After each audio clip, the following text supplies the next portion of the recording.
I know what you're thinking. Who the hell is this guy and what the hell is he talking about? Well, if you click on this video, I'm pretty sure you're interested into getting success, and in this case, a soulful success, or something that comes from inside.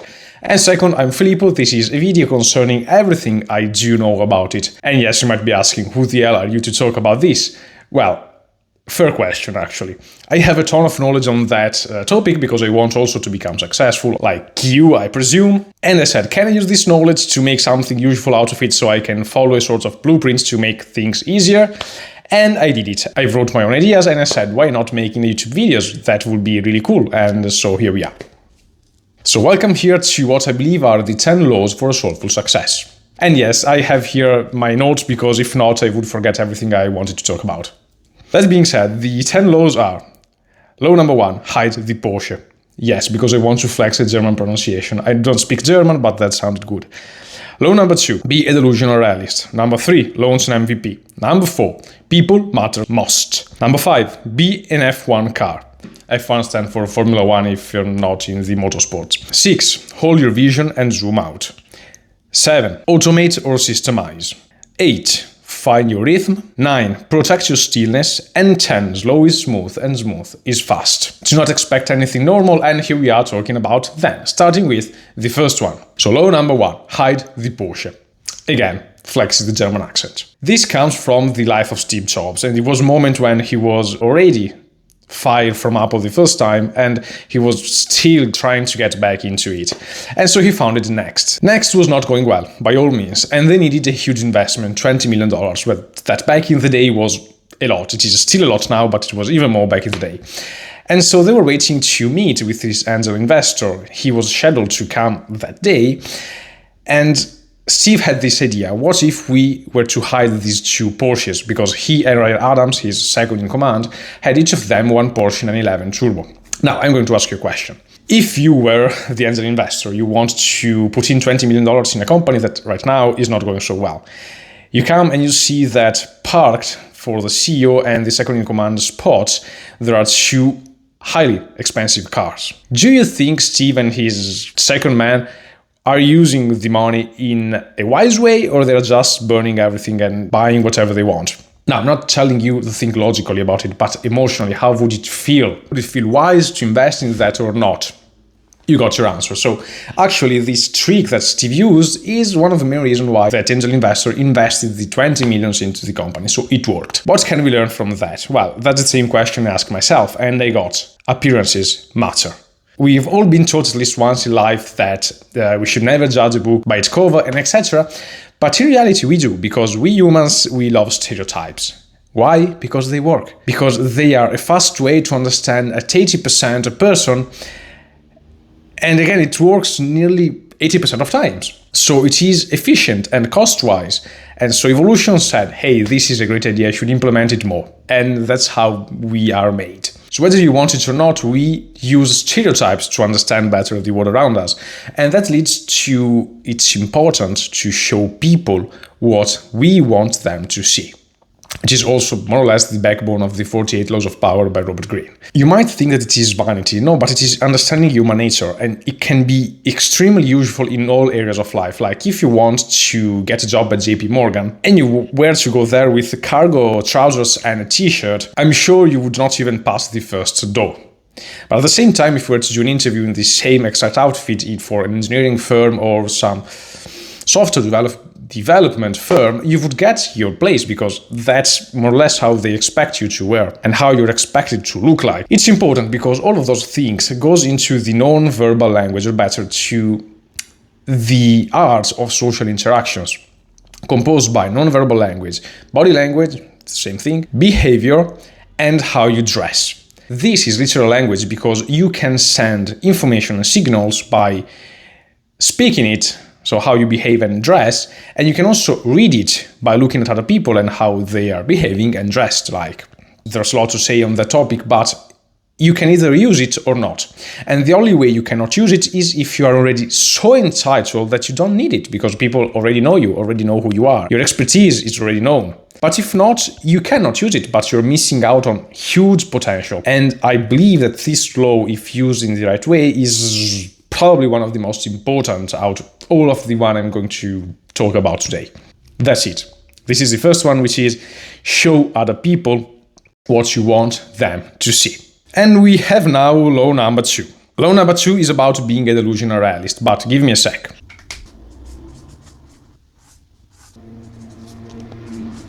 So here a graph I would like you to remember, and more important, I would like to see the difference, between being delusional and being realist, and it is important to be a little bit more delusional, I would say a 10% like I highlighted. And why? Well, first of all, delusional means having unwavering belief in yourself, so having a strong sense of self-worth and self-confidence. And the other part is to be a realist, to be smart about it, be smart about the process of becoming a successful person. How? Well, let me explain in a second. First of all, out of these two things is more important being delusional, because if you are 100% a realist but no delusional, so you don't believe in yourself, you will never start anything. But on the opposite side, if you were only delusional and not realist, you would at least try it in the dumbest way ever, but it would still work. It could still work, because what if you get extremely lucky? It can happen, yes, it can. So out of the two things, the first one is more important. But the best is finding a balance of these two things. So the first one, as I already said, is to have a really strong sense of belief that you can achieve everything. And I could explain to you how to get there, but I made an entire video on that topic, which is called self-worth and lifelong experience. That being said, the second most interesting part, for me at least, is to be smart about it. To be smart about it, because usually when you're getting there will be a lot of problems, a lot of obstacles, and that is going to impact yourself, especially because if you're getting hindered in your process of trying to achieve success, you can feel it that it's like the world is attacking yourself, that you're not good enough. And instead of saying, hey, I can take this opportunity to grow, you're thinking, hey, I'm not good enough, I should stop. But that's not the point. I do believe, that's my spiritual side talking. Every obstacle that's in our way is just a test made for us to learn something and to pass it, so that we have learned this lesson we have to learn. So if instead of running away from our problems, we were to face them, but in a smart way, which is sit down, write the problem and write the possible solutions, I can assure you that the possibility, or rather the probability of overcoming this problem would just incredibly soar to the sky. Why? Well, because that's neuroscience talking. If you write things down, they become more concrete for your brain and your ideas. And if they are more concrete, it's easier for you to use the logical part of your brain instead of only working on the abstract ideas. And doing so, like writing down your goals even, and reminding yourself what your goals or problems are every day and the solutions, can increase by 42% the possibility of reaching them. That has been actually studied, and it's mind-blowing, especially when you see firsthand the effects it has on you. And the second part of being smart about it, so being realist, is to find your unfair advantage, which is a book I highly recommend you to read, The Unfair Advantage. Of course, I can't tell everything about it because it would take like 2 hours of me explaining, but what can I tell you is one question that is the core concept of this book. What is a combination of characteristics that you do have that makes you stand out among your competition? And this combination can be like your network, so the people you know, the amount of money you have, you can invest in something, the place you live, the insights you have. Even luck can be a factor to take into consideration. But my point is, what is your combination? Because if you leverage on that, it's one thing you have that others don't. So it automatically makes you stand out from all the other people. And the effect is great. The example is if you live in a strange place and you know a lot of interesting people, and if you were to make content on them, that's already super interesting as an idea, because nice place, great people, great, like that guy is doing. So yes, be a delusional realist. Have an unwavering faith in yourself, and at the same time be smart and face the problems you get. Law 3.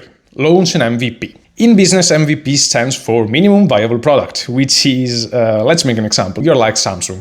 You want to send out, to put into the market a new model of a smartphone. Now, you might think the people want the best display ever, so you invest everything on that and you launch it, and you think that is 100% ready.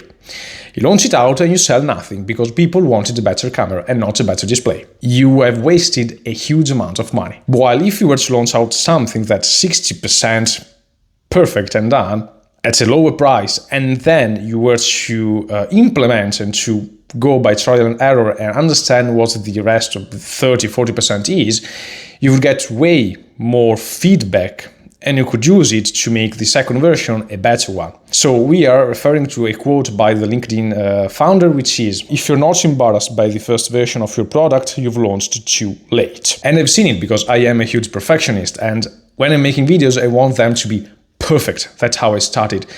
Perfect on the content side, perfect on the script side, perfect, literally.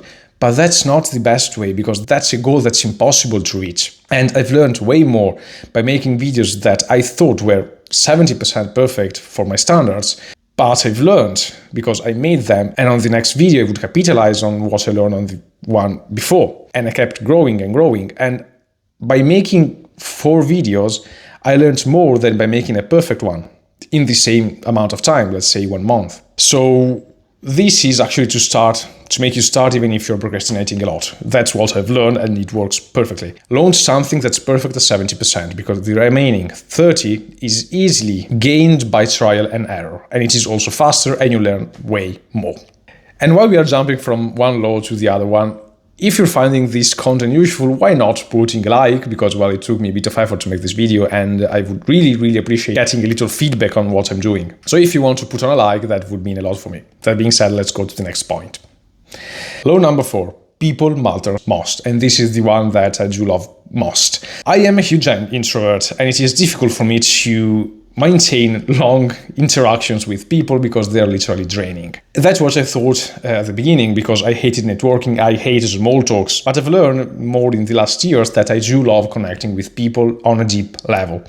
And we are living in a society that's based on networking, but not a good one. For us, networking is exchanging, like knowing a bit about the other person and exchanging contacts, so the phone number and an email. But that's not connecting with another soul. And if you get to really get to know the person that's in front of you, first of all, you know what type of person they are. So you know if you want to keep them in your life or not. Second, if you know that person, you can vouch for them and they can vouch for you because you became friends. And friends are a deeper relationship among each other. I can vouch for a friend, I can't vouch for a person that I just exchanged contact with. And you can always learn something from people, from everyone, if you're humble enough to listen for this lesson. But what's even more important that I've seen, you can't become great if there is not a great group of people at your side. The greatest example is Arnold Schwarzenegger. Now, bodybuilding is a highly individualistic sport. We know that. But he admitted that without his friends, he would have never become so important as a bodybuilder, because they encouraged him, they motivated him when he was not feeling good enough to keep going, when he was feeling down, so down that he was thinking he was on the wrong path. Every single successful person became so great because of their partner, of their friends, or of the team behind them. People matters most. And in a certain way, it's also related to the next rule, which is treat yourself like an F1 car. If you're not familiar with motorsports, I had the possibility last week to see in Trento, which there was the sports festival, there was the last year Ferrari, so the 2024. What can I tell you? Every single detail is incredibly engineered to make it the fastest car on the planet, or the fastest type of cars on the planet. From the spoilers, from the little wings, the detail is impressive. Why is it so important? Because behind this rule is this concept. To have world-class performances, you need world-class maintenance. And it means that the fuel you take, so the food you eat, how you train, because Formula 1 needs a pilot, and the pilot needs to be trained at the highest level. I'm not telling you to become a pilot or to train like David Coggins, who runs ultra marathons. No. But having a physique that's in shapes is fundamental, because mens sana in corpore sano. If your body is not healthy, your mind is not healthy too. You have to work towards that. And I can tell you that if you eat like shit, like I did for a certain amount of time, your mind is not up to the task of becoming the best. And again, you need a great team of people behind you, like we already said in the past law. You have to treat yourself like world-class before expecting world-class results. And this is also the law of attraction. You have to invest in yourself like you are world-class even before becoming, because if you raise up your standards, if you raise up the quality of knowledge you get, you increase the quality of your output. So that's imperative. To have world-class performances, you need world-class care. Okay, so we've said that, and we are back to the normal world. We are setting the motorsport aside with the sixth law, which is hold your vision and zoom out. I'm sure that to get to success, you need to have some sort of plan and vision that you have to go towards. But I hate being too constrained. But I'm setting that as a direction. So if I want to go a bit more right, I can. If I want to lean more towards the left, I can. And if I want to change direction completely, yes, I can too, because that's just my life. But what I want is just somewhere that is showing me the way I have to follow. Just conceptual, but that helps tremendously, having somewhere to go. Write it on a piece of paper and read it every single morning of your life, because that gives you so much of a drive that you have to try it to actually understand how powerful it is. So try it out. And then zoom out. This I learned the hard way, actually. When you are in the path of learning something, when you are trying to become a better person, it's not always easy, and you will have a lot of moments. I had a lot of moments in when I was feeling desperate, when I wanted to see results by all means, when I wouldn't say I would have sold my soul to the devil to have some results, but nearly. I was in a bad place mentally, and multiple times also. And every time I hit that rock bottom, I thought I was deeper and deeper and deeper. Every time I was getting worse, but in reality I was not.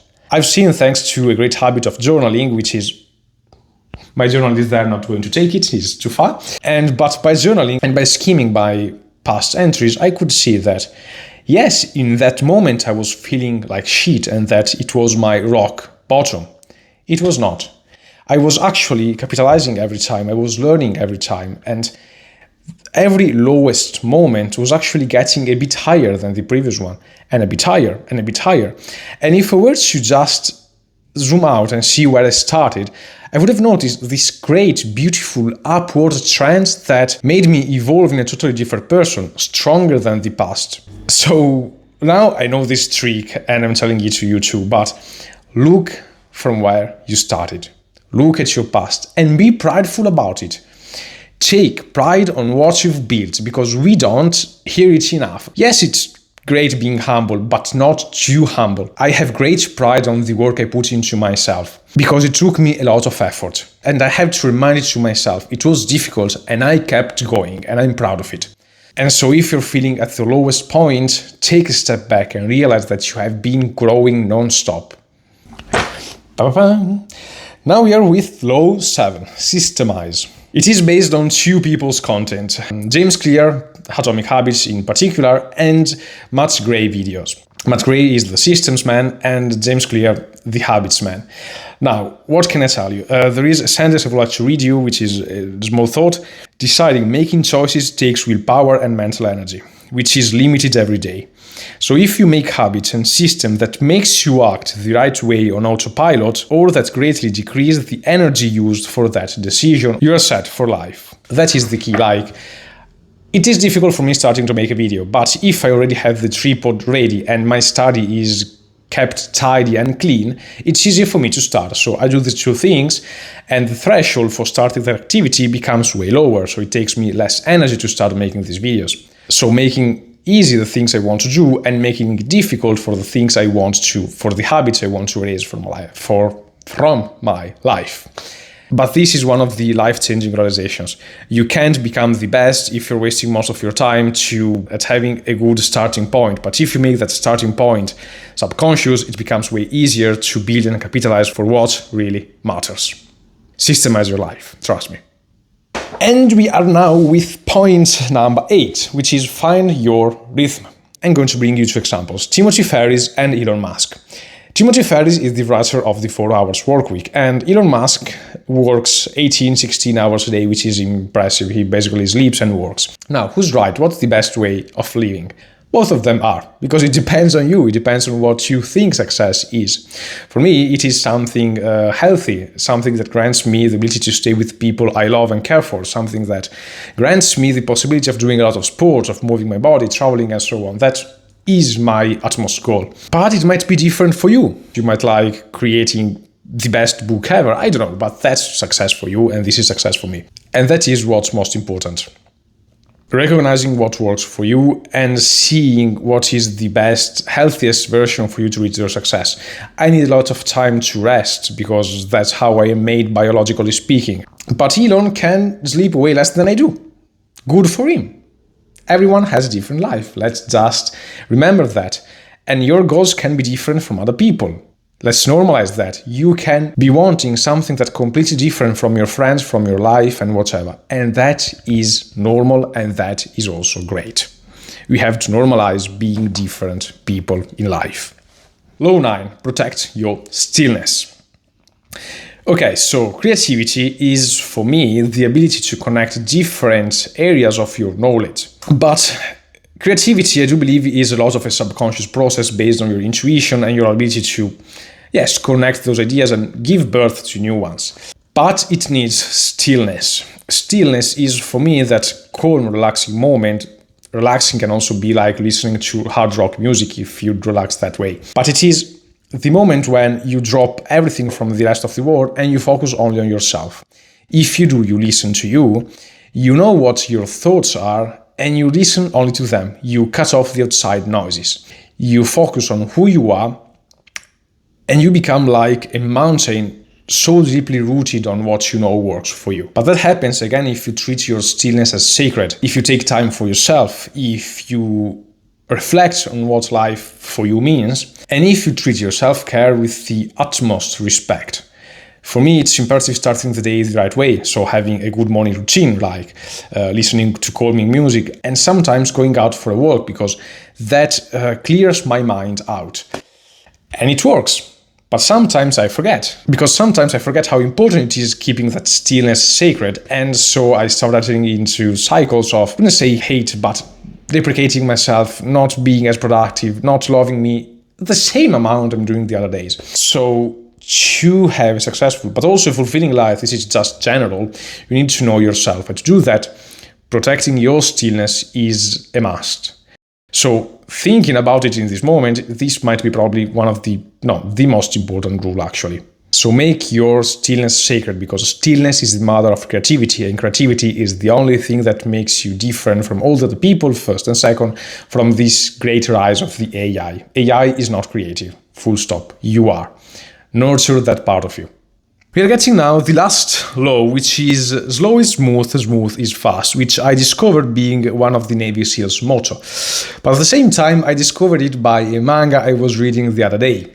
That being said, why does it work? Well, because we tend to think that being fast, being busy, rushing things is faster. Well, yes, it is faster by definition. But as I'm seeing with my life, when I am doom scrolling, my brain is running so incredibly fast.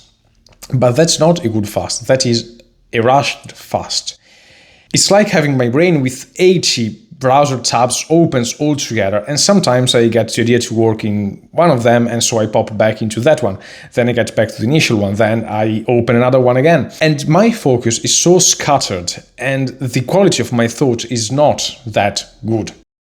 While on the opposite side, when I take time to relax, taking deep breath and getting back to a slower way of processing ideas, yes, I am slower, but let's make an example. If by rushing I can get 12 ideas, but only 2 of them are great, while if by thinking slowly I get 7 ideas in the same amount of time, but 5 of them are great, I was faster. And having 5 high-quality ideas is better than having 12 bad ones. So slow is smooth because you enter the flow state and everything comes so easy into your mind. Again, we connect to the previous law. But smooth is fast because you get higher quality in less time. And that is why I put in the Navy SEALs motto in this law. That being said, people, this was the 10th one. We are done.